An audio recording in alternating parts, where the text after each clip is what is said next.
Human commander could not resist hot alien women. First contact shuttle descended through Zifra's amber atmosphere, and Captain Marcus Drake watched the planet's surface emerge like a jewel from silk wrapping. Crystalline spires caught the light of twin suns, scattering rainbows across white stone plazas below. He'd commanded missions to dozens of worlds, negotiated with countless species. But something about this assignment felt different. The landing platform hummed beneath his boots as the hatch opened. A delegation waited, their formal robes rippling in the gentle breeze. At the center stood a woman whose presence seemed to bend gravity itself. Her skin held the deep richness of twilight violets, and her hair cascaded like liquid obsidian across her shoulders. When her eyes met his, Marcus forgot the carefully rehearsed greeting. Captain Drake. Her voice carried warmth and authority in equal measure. I am Ambassador Lyria Solon. Welcome to Zyphra. He managed to recover his composure, extending his hand in the human custom. She clasped it without hesitation, her touch warm and surprisingly firm. The honor is mine, Ambassador. Your world is breathtaking. Please, simply Lyria during our time together. A subtle smile played at her lips. Formality has its place, but understanding requires something more genuine, wouldn't you say? She introduced her advisors, Naya, whose silver-streaked hair suggested wisdom, and whose knowing glances made Marcus wonder what she perceived, and Corvin, a stern-faced man whose protective stance near Lyria spoke volumes about loyalty. The reception hall exceeded anything Marcus had imagined. Walls of living crystal pulsed with soft luminescence, responding to movement and sound. Musicians played instruments that seemed to sing in harmonics beyond human range, creating melodies that resonated in his chest. Lyria guided him through the gathered dignitaries, her hand occasionally brushing his arm as she shared observations about various attendees. Each touch felt deliberate, though whether from cultural custom or personal interest, Marcus couldn't determine. Your people value directness, I'm told, Lyria said during a quiet moment between introductions. So let me be direct. This alliance matters to both our worlds, but success requires more than signed documents. It requires trust. Agreed, Marcus replied, meeting her steady gaze. Though trust isn't always easily given, no, she acknowledged, something vulnerable flickering across her features. But perhaps it can be earned. Tell me, Captain, are you willing to truly see my world, not just negotiate with it? The question held layers of meaning that made his pulse quicken. I am, then let us begin. Cultural exchange running on Zyphra arrived in gradual waves of golden light that seemed to emerge from within the crystal structures themselves. Marcus met Lyria in a courtyard where flowering vines released subtle fragrances. With each passing breeze, I thought we might explore beyond the formal halls today, Lyria suggested, wearing simpler attire that somehow made her more captivating. If you truly wish to understand Zyphra, you should see how we live, not just how we govern. They walked through streets where architecture and nature intertwined seamlessly. Citizens greeted Lyria with genuine affection rather than mere deference, and their curious but welcoming glances toward Marcus suggested openness to his presence. Lyria led him to gardens where bioluminescent flowers created patterns that shifted with the time of day. We believe beauty should serve purpose, she explained, gesturing to the blooms. These plants communicate the passage of our seasons, even emotional atmospheres. They're responding to us, Marcus observed, noticing how the flowers nearest them pulsed with warmer hues to the energy we bring. Lyria confirmed, stepping closer. See how they brighten? They sense connection, possibility. Her voice softened. They're rarely wrong.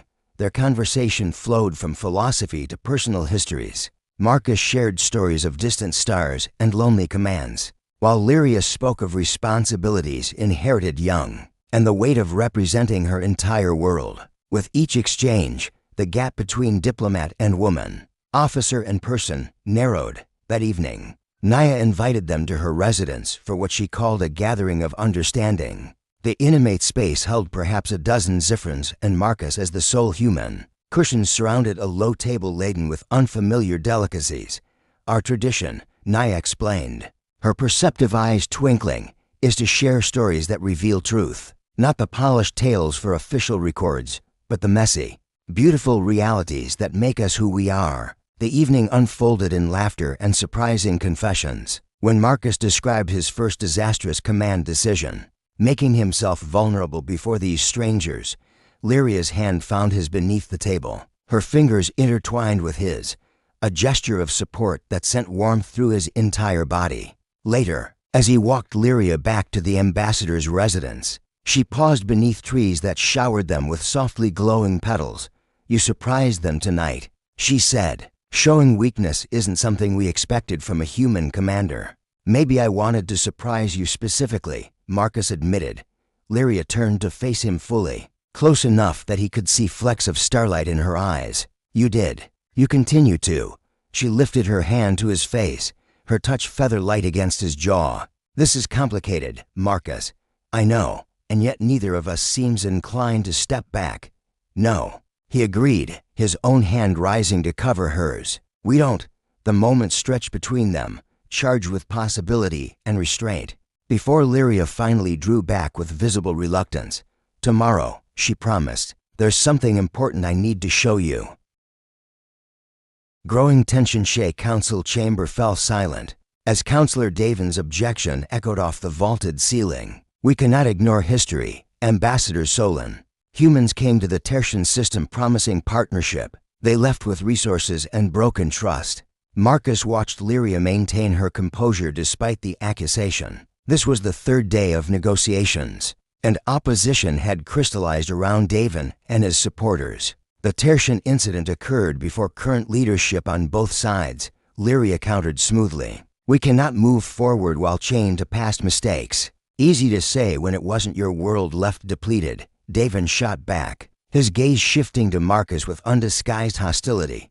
The session adjourned without resolution. Marcus found Lyria on a balcony overlooking the city, tension visible in the set of her shoulders. "I knew there would be resistance," she said without turning. "But Davin's influence is stronger than anticipated. He's weaponizing old wounds."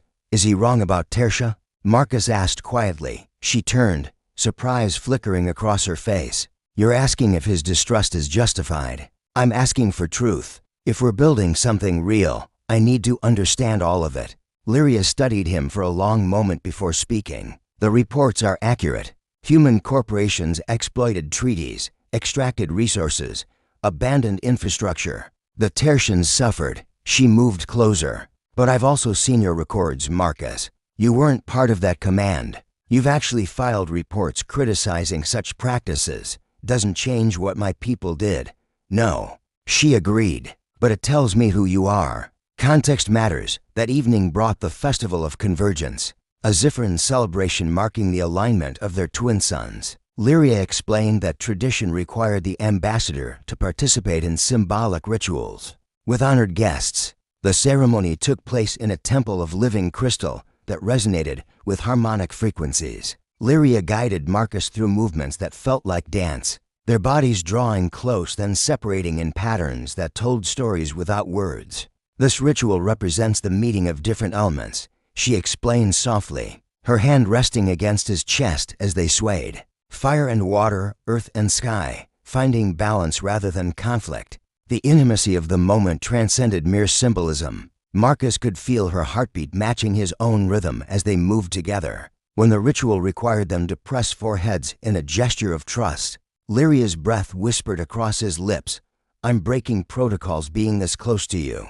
She confessed, "Are you sorry?" Not even remotely later, walking through lamplit streets where festival-goers celebrated around them, Marcus voiced his concerns. "Davin's right that this is complicated. Our people have history. I don't want to be another human who takes from Zyphra and leaves damage behind." Lyria stopped, turning to face him with fierce intensity. "Then don't be. Stay and build something that lasts." Crossing boundary as the emergency summons came just before dawn, Marcus arrived at the council chambers to find Lyria already there, her expression tense as she reviewed incoming reports. "Supply transports," she said without preamble. "3 of them, approaching Zyphra without clearance. Davin is claiming they're proof humans plan to exploit our world regardless of diplomatic agreements." Marcus pulled up the transmission codes on his datapad, his stomach sinking. "These aren't official fleet vessels. They're private contractors, probably chasing rumors of trade opportunities before the alliance is finalized." Davin doesn't care about the distinction. He's calling for an immediate vote to reject the alliance entirely. Lyria's composure cracked slightly. If this fails, Marcus, if we can't find a solution, the council will reassign me. We'll likely never see each other again. The weight of her words hung between them. What had begun as professional attraction had deepened into something neither could easily walk away from. Then we work together, Marcus said firmly. I'll contact the transports directly. Make it clear they need to hold position and await proper authorization. You handle the council, buy us time. The next hours blurred into a flurry of communications and tense negotiations. Marcus personally vouched for Zifra's sovereignty, threatening the contractors with sanctions if they violated diplomatic protocols. Lyria meanwhile worked individual council members, calling in favors and appealing to reason. By evening, the immediate crisis had passed. The transports had retreated, and the council vote was postponed. But the effort had left both of them exhausted. Marcus found Lyria alone in her private study, the weight of the day evident in her posture. She looked up as he entered, something vulnerable in her expression that he'd never seen before. I was terrified today, she admitted, not just of losing the alliance, but of losing you. When did that happen? When did you become so important? He crossed the room, kneeling beside her chair. The same moment you became essential to me. Probably that first day, if I'm honest.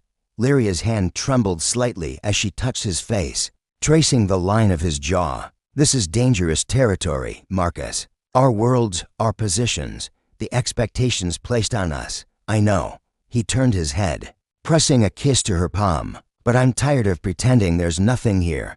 She slid from the chair, and suddenly they were level, face to face, the careful distance they'd maintained finally collapsing. When she kissed him, it felt like falling and flying simultaneously. Her hands tangled in his hair as his arms encircled her waist. Pulling her closer, they broke apart breathless, foreheads pressed together as they had during the ritual. But this time with no audience, no protocols, just raw honesty. Stay with me tonight, Lyria whispered. Not the ambassador and the captain, just us, in the private chambers beyond her study. They discovered each other with tender exploration. Every touch spoke of trust earned and barriers dissolved. Lyria showed him the traditional Zifran gesture of intimate connection, pressing her palm over his heart while his covered hers. A symbolic exchange that meant opening oneself completely to another.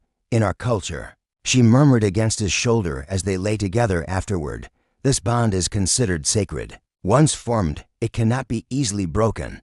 I don't want it broken at all, Marcus replied. Holding her closer, they talked through the night, sharing dreams and fears, planning how to navigate the challenges ahead. By morning, something fundamental had shifted between them. A partnership that transcended politics and planetary boundaries.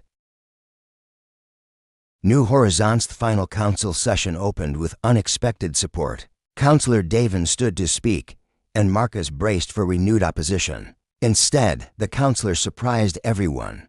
I have watched Ambassador Solon and Captain Drake these past weeks, Davin began. I questioned their sincerity, their commitment to our world's welfare. But yesterday's crisis revealed something important. Captain Drake placed Zifra's interests above his own people's economic gain. That is not exploitation. That is partnership. The vote, when it came, was overwhelmingly in favor of the alliance. But the agreement now included additional provisions, safeguards that Marcus himself had proposed to ensure Zifra's autonomy remained protected. After the formal signing ceremony, Lyria found Marcus on the same balcony where they'd shared so many crucial conversations. You're unusually quiet for someone who just successfully completed a historic mission, she observed, settling beside him.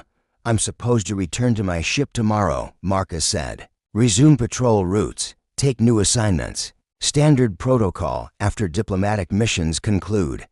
And if you don't want standard protocol, he turned to face her fully. I've spent my career following orders, going where I'm sent. But for the first time, I want to choose where I stay, who I stay with. Lyria's smile was radiant. I may have already discussed extended liaison positions with both our governments. Someone needs to oversee the alliance implementation, ensure ongoing cooperation between our peoples. You schemed behind my back, Marcus accused playfully. I prefer to think of it as strategic planning. She moved into his arms naturally, as though they'd been doing this for years rather than days. Besides, you're not the only one making choices. I've requested permission to visit Earth, to understand your world as you've come to understand mine. True partnership requires both sides to step into unfamiliar territory. Over the following weeks, they established new patterns. Marcus officially transferred to an extended assignment on Zyphra, working alongside Lyria to implement trade agreements and cultural exchanges. He learned Zyphran customs while teaching interested citizens about human traditions. Their relationship, no longer hidden, became a symbol of the alliance itself, proof that understanding could bridge any divide. Naya, ever perceptive, cornered them one evening during a celebration. "You two have become quite the story among our people," she said with a knowing smile. "The human captain and our ambassador, showing us all that connection transcends origin." "We're just a people who found something unexpected," Lyria replied. "No," Naya corrected gently. "You're two people brave enough to choose something difficult because it mattered." There's a difference, as Zyphra's twin suns set that evening, painting the sky in shades of amber and violet. Marcus and Lyria stood together overlooking the city they now both called home. "Do you ever regret it?" Lyria asked. "Staying here, changing your entire life path?" Marcus pulled her closer, pressing a kiss to her temple. "Not for a single moment. You showed me that some things are worth rewriting the rules for. We're going to face challenges," she warned. "Not everyone will understand or approve. Then we'll face them together," Marcus promised. "Like we have everything else, in the distance." The first starships bearing cultural delegations from Earth appeared in Zyphra's orbit. While Zyphran vessels prepared for reciprocal journeys, the alliance was no longer just words on documents, but living exchange, growing understanding, and endless possibility. And at the center of it all, two hearts that had found each other across the stars, proving that the greatest distances could be crossed when trust, respect, and genuine connection showed the way. Their story was just beginning.